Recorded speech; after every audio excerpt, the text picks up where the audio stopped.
하나님 말씀은 출애굽기 16장 13절부터 36절 말씀입니다. 13절부터 16절까지를 합독하고 출애굽기 16장 13절부터 36절 말씀을 보도록 하겠습니다. 우리 13절부터 16절 말씀을 합독하도록 하겠습니다. 저녁에는 메추라기가 와서 진에 덮이고 아침에는 이슬이 진 주위에 있더니 그 이슬이 마른 후에 광야 지면에 작고 둥글며 소리 같은 것이 있는지라. 이스라엘 자손이 보고 그것이 무엇인지 알지 못하여 서로 이르되 이것이 무엇이냐 하니 모세가 그들에게 이르되 이는 여호와께서 너희에게 주어 먹게 하신 양식이라.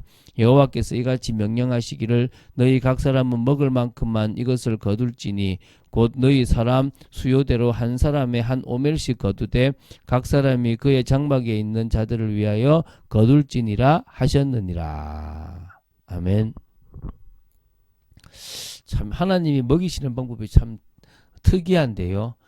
이거를 참 이스라엘 백성들이 이해하고 야 기적이다. 이게 하나님의 은혜다. 우리가 광야길을 가는 중에 이렇게 먹을 수 있는 것이 축복이다. 이렇게 생각하면 되는데 사실은 그러지 못하는 이스라엘의 모습들을 보게 되거든요. 오늘 보게 될 출애굽기 16장 13절부터 36절은 좀 한 세 개의 문단을 합친 거라고 보시면 되는데요. 하나님께서 이스라엘 백성들을 향하여 양식을 하늘에서 내려주시는 부분에 대한 것, 특히 메추라기도 있지만 만나에 대한 것과 그것에 대한 의미들, 또 그것을 주신 부분들을 통해서 하나님께서 하시고자 하는 부분들을 좀 설명하고 있습니다.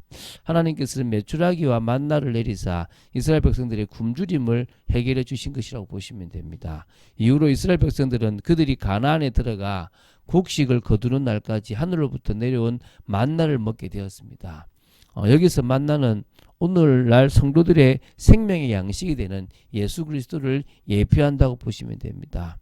그래서 또 하나님은 이 만나를 통해서 하나님의 계명과 율법을 지키는지 안 지키는지 확인하고 또 훈련시키신 부분도 있습니다. 하나님이 하시는 일들은 하나의 뜻만 있는 것이 아니라 여러 개의 뜻이 있음을 우리는 보게 됩니다. 좀 긴 내용이기 때문에 굵직하게 보도록 하겠습니다. 13절부터 18절까지를 이렇게 보겠습니다. 자, 이제 하나님 말씀대로 저녁에는 메추라기가 와서 이스라엘을 진에 덮이기 시작했고요. 그래서 그걸 이제 쉽게 잡았고요. 아침에는 이슬이 진 주위에 있었는데 그 이슬이 마른 후에는 광야 지면에 작고 둥글며 소리 같은 것이 있었습니다. 이게 이제 바로 만나인데요. 그 만나를 이렇게 아침에는 만나, 밤에는 이제 그 저녁에는 메추라기를 거두는데 메추라기는 40년간 계속 내렸던 것은 아닙니다. 만나는 약 40년간을 내렸지만은 메추라기는 결국은 이것 때문에 결국 또 큰 시험을 받고 또 하나님 앞에 범죄함으로 말미암아 1개월 동안만 내려졌던 것으로 보시면 될 것 같아요. 그래서 이 만나는요, 이스라엘 백성들이 이것이 무엇인지 몰랐기 때문에 이렇게 서로 이렇게 알지 못해서 그 질문을 합니다. 그래서 이것이 무엇이냐 그런 질문을 합니다. 그래서 히브리어로 이것이 무엇이냐라는 단어가요, 만후입니다. 만후. 그래서 만후라는 것인데요. 이거를 갖다가 뭐라 그러냐면 이제 만나라고 이제 이름을 붙이게 된 겁니다. 그래서 결국은 이제 이 만후에서 이제 유래가 돼서 만나라고 하는 단어가 나왔다라고 보시면 됩니다. 그래서 여호와께서 너희에게 주어 먹게 하신 양식이라라고 하나님은 이제 모세를 통해서 증거해 주셨고요. 거두는 원칙은 크게는 두 가지입니다. 첫 번째는 먹을 만큼 거두라는 것입니다. 그러니까 한 사람이 한 오멜씩 거두라는 것입니다. 한 오멜은 부피의 무게인데요. 약간 2.34리터예요. 2.34리터의 그 무게만큼을 거두어서 먹으라는 건데요. 그게 작게 거둔 사람, 그러니까 한 오멜씩 거두면 다 각자가 딱 먹기에 알맞았다라고 합니다. 그래서 에바라는 것이 있는데 이게 아마 23리터 같아요. 그래서 10분의 1 에바 정도 된다라고 보시면 됩니다. 그리고 이제 이걸 거두니까 부족함도 없고 남는 것도 없다 그랬습니다. 두 번째는 그날 먹을 만큼을 거두고 다음 날까지 남겨주지 말라는 것입니다. 그러면은 냄새가 나서 썩는다는데 벌레가 생기고요. 근데 여섯째 날 금요일은 이틀치를 거두라는 거예요. 갑절을 거두라는 거죠. 왜? 토요일에는 없다는 거예요. 그래서 그것을 토요일에는 안 주시니까 금요일에는 거두는데 금요일에 거둔 것은 토요일 안식일에는 냄새가 나지 않는다는 거예요.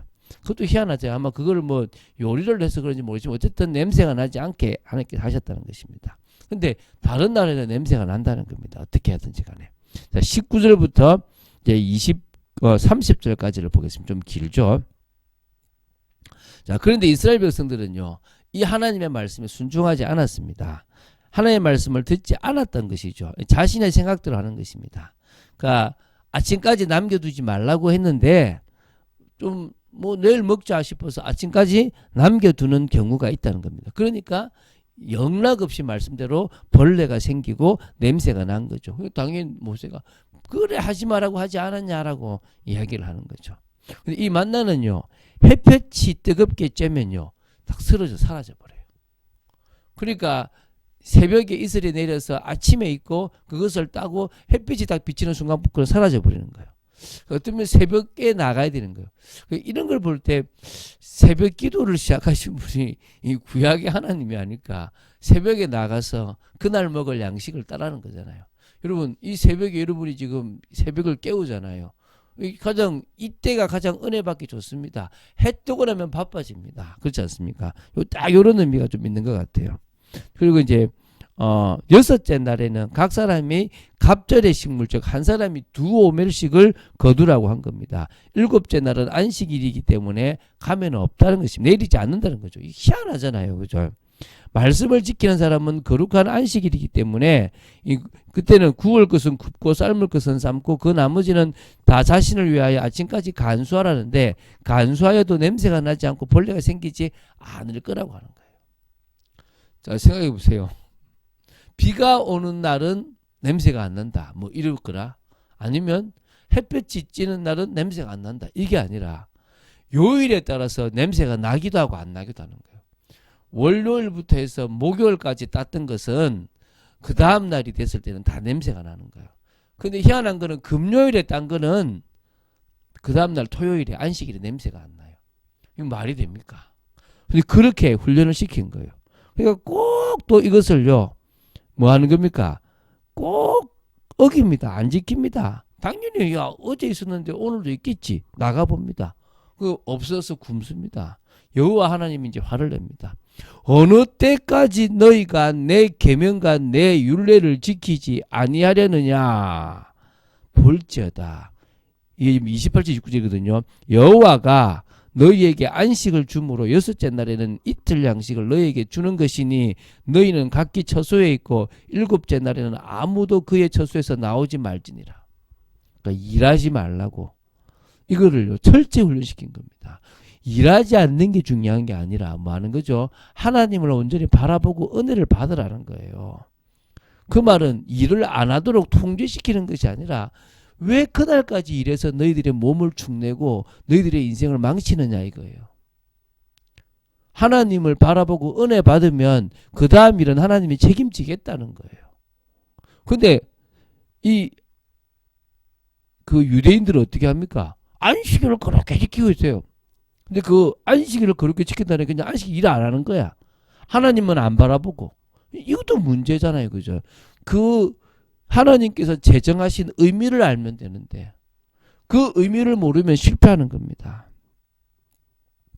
자, 이제 이렇게 이제 강하게 하니까 일곱째 날에 이제 아예 이제 안식했죠. 그죠?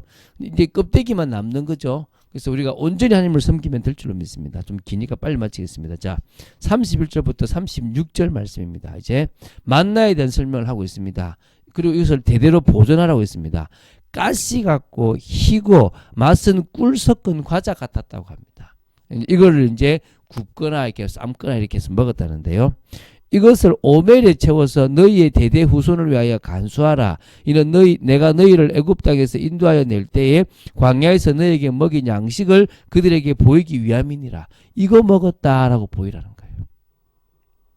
그래서 이게 아론이 항아리를 가져다가 한 오멜을 넣고 여호와 앞에 두었어요. 그리고 이제 증거판 이제 언약궤가 생겼을 때 그 안에 십계명 돌판과 그리고 이제 이 만나 담은 항아리와 나중에 이제 생긴 아론의 쌍난 지팡이를 집어넣어서 언약궤라고 해서 가지고 다녔거든요. 근데 이게 나중에는 어떤 이유인지 소실이 돼 버렸어요. 그래서 그 10계명만 남고 이 아론의 쌍난 지팡이와 이 만나를 담은 항아리는 사라져 버렸는데요. 그 나중에 하나님한테 가서 물어보면 되겠죠. 자, 이 만나의 은혜는 광야길 가는 동안 40년 동안 계속되었습니다. 정확하게는 39년 11개월 동안 계속됐다고 보시면 됩니다. 단순히 가나안 지경에 도착하기까지가 아니라 도착하여 유월절을 지키고 그 땅의 소산을 먹을 때까지, 그러니까 이 주에서 그 땅의 소산을 먹을 때까지 만나를 먹었어요. 그래서 출애굽했던 것이 뭡니까? 그러니까 출애굽 후에 한 달 후니까 그러니까 2월 15일부터 유대력 2월 15일부터 먹었거든요. 그리고 어떻게 하느냐? 들어갔으니까 41년 1월 15일까지 1월 15일 그걸 하고 나서 그 다음에 먹었으니까 거의 딱 39년 11개월이 되었다라고 보시면 됩니다. 그래서 만나를 주신 것은 여러 이유가 있지만 사람이 떡으로만 사는 것이 아니고 하나님의 말씀으로 산다. 예수 그리스도의 은혜로 살아간다. 또 우리는 그 말씀을 기준으로 삼고 살아간다는 것을 보여주시기 위해서 하셨다는 사실을 기억하고요. 말씀을 붙잡고 기도 속으로 들어간다면 하나님의 원하시는 그 축복의 인생을 만들어갈 줄로 믿습니다. 하나님께서는 오늘도 우리에게 이런 축복의 말씀을 통하여 우리를 세워나가시고 또 인도해 가심을 또 정말 껍데기 같은 신앙이 아니라 본질의 의미를 알고 회복해 나가는 그런 복된 신앙 되시기를 주 예수 그리스도 이름으로 축원드립니다. 주는 그리스도시요 살아계신 하나님의 아들이심을 고백합니다. 오늘 긴 말씀을 빨리 지나갔습니다. 이 말씀의 의미를 알고 응답받는 귀한 분들 되도록 지켜 주시옵소서. 그리고 정말 말씀에 순종하며 하나님께서 안식을 주시고 우리에게 힘을 주시고 은혜를 주시는 참된 이유를 알고 나아가는 저희들 되도록 지켜 주시옵소서. 주 예수 그리스도 이름으로 기도드립니다. 아멘.